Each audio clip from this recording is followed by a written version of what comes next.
You know what? You can never have enough talent, on your football team. And, every situation is different. Situation's got to be right for the organization. Situation's got to be right for Dez.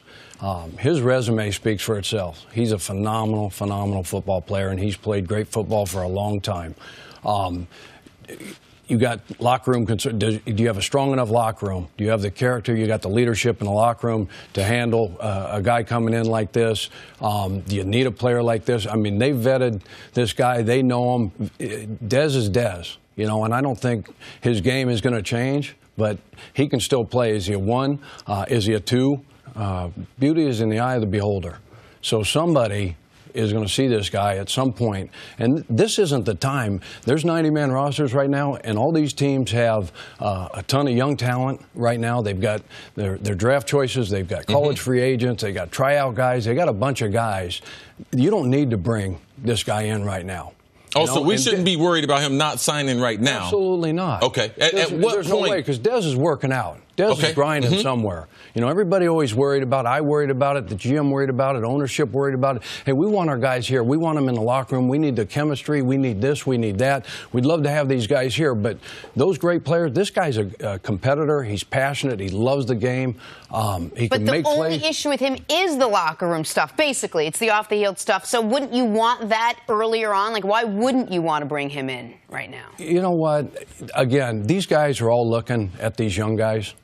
They don't need to have him in their camp right now. It isn't like you can't bring him in, start a training camp, middle of training camp, last week in preseason, and say, okay, hey, Dez, look, run 14 yards down the field, run an out route. Dez knows how to run routes, and it's all based on, okay, are we going to run a bang at it? You're going to go off your third outside step or your fourth outside step? That's not going to be an issue. Now, the chemistry with the quarterback, whoever it is, throwing and catching those kind of things and fitting in, they're vetting and looking at all this young talent right now. They know what Dez is. They don't need him in there right now, but he's going to sign with somebody. Would I love to have him on my team? Absolutely. Yeah, now, Coach, I know you, and I know some of your history through multiple stops through college football, because that's where you really cut your teeth. And man, you've taken on hundreds of kids like Dez Bryant. As far as his personality, people might have some question marks about off the field, but man, you've made a living turning guys like this around. So you're not worried about Dez and his personality. You're talking about the skill set. And right now, is he a number 1? If I have a number 1, is he a number 2? And can I get him signed for the right amount of money? Those seem to be the only concerns that you have. You just check off all those boxes. And if you can check off all those boxes and you feel like, hey, look, I can build a relationship with this guy. We can sit down and have a constructive conversation and say, okay, hey, here's what it is, and here's what we need from you. And this is exactly how we're going to hold you accountable. I'm going to own my stuff. You're going to own your stuff. You can come in and help us doing A, B, and C. And if you're good with that, and you've got a veteran locker room, and you've got enough vets in there, just like Belichick back in '07 when he took on, nobody does it better than Coach Belichick.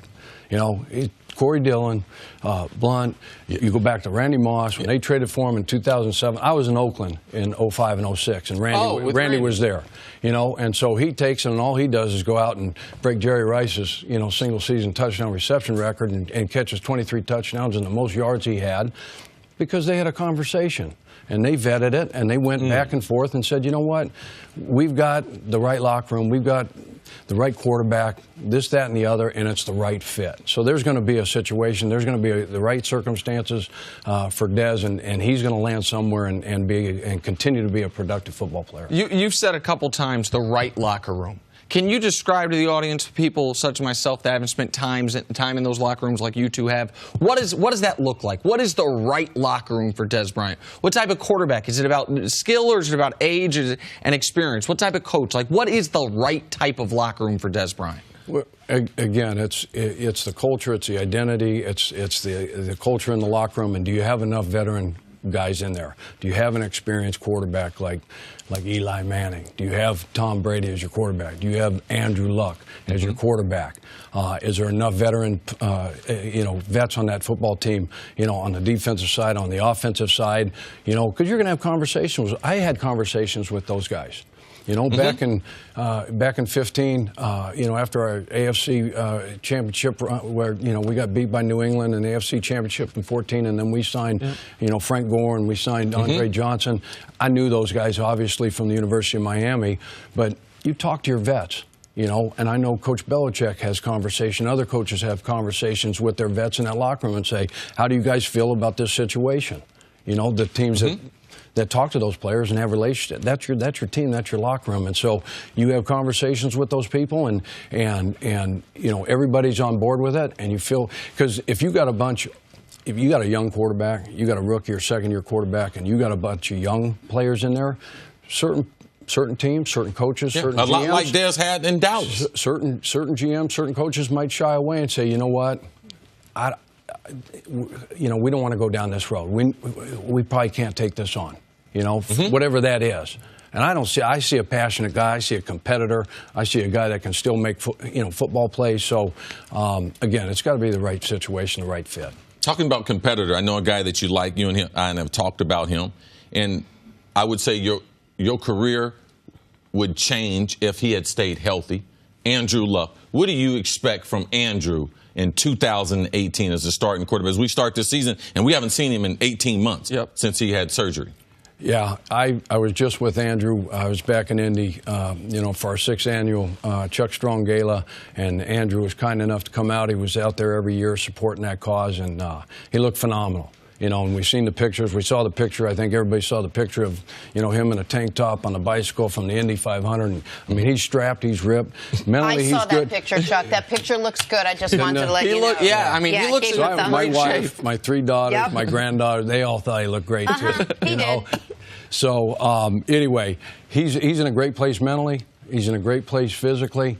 I expect Andrew to be the old Andrew and come back and play great football, this season and beyond. Obviously, he's got a lot of work to do. He's got to get back on the grass. He's got to start throwing the football. All those things. That's going to happen. But he's in a great place.